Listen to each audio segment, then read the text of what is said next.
অনিরাপদ হয়ে উঠছে হবিগঞ্জের চুনারু ঘাট থেকে তেলিয়াপাড়া পর্যন্ত পুরাতন ঢাকা সিলেট মহাসড়ক। বেড়েছে চুরি, ডাকাতি কিংবা ছিনতাইয়ের মতো ঘটনাও। মৃত্যুর ঝুঁকি নিয়ে সড়কটি ব্যবহার করতে চান না চালক কিংবা যাত্রীরাও। হবিগঞ্জ প্রতিনিধি এখলাসুর রহমান খোকনের তথ্যচিত্রের ডেস্ক রিপোর্ট। এটি হবিগঞ্জের চুনারুঘাট তেলিয়াপাড়া সড়ক। ২০ বছর আগেও সড়কে ছিল ছোট বড় যানবাহনের চলাচল। ঢাকা সিলেট নতুন মহাসড়কটি চালুর পর থেকেই কমে যান চলাচল। তেলিয়াপাড়া ঢুকতে যে রাস্তা আছে ওই রাস্তা পর্যন্ত সেখানে এই ডাকাতি হয়, ছিনতাই হয়, লুটপাট হয়।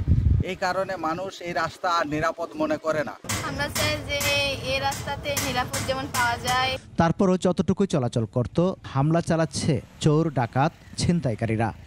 ক্যামেরায় ওয়াও, স্টাইল দেখাও, Xenon X21 পারলে ঠেকাও।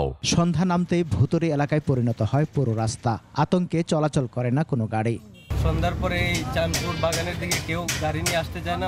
ডাকাতি তো বাইরে গেছে, যার কারণে আর কি বই লাগে আমাদের। গাড়ি নিয়ে যায়, তারপরে মানুষ মাইরে নিয়ে যায়, গাড়ি, মোবাইল, টাকা পয়সা সব নিয়ে যায়। এখন একটা আতঙ্ক থাকে যে আমি যে বাইরে এলাম বাসায় ঠিক মতো ফিরবো কিনা। পুলিশ বলছে যাত্রী চালকদের নিরাপত্তায় প্রয়োজনে জোরদার করা হবে টহল। জায়গার টহল টিম জোরদার করছি। আমরা নিয়মিতভাবে টহল টিমকে তদারকি করে থাকি।